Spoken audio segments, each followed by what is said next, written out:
টিভিতে হেগে দিয়েছে খবর 12টা বাজতে 13 কেজি বাহির খবর পড়ছে লালটু চায়নায় বাংলায় বুঝাই দেবে বলটু 이딴다. 자요, 이거 지야. 누가 나와요? 잠깐만, 잠깐만, 진짜.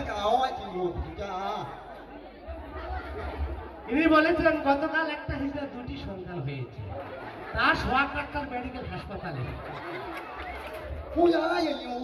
잠깐만요, 진짜.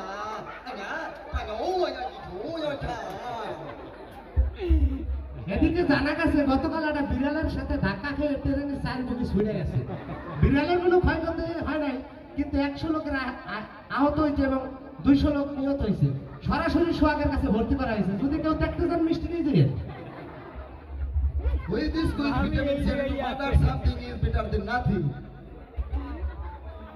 এর ভেতর কইছেন যে এর ভেতর সব হলো কলা গাছ আপনাদের মাঝে আমরা আনন্দ দিতে পারবো না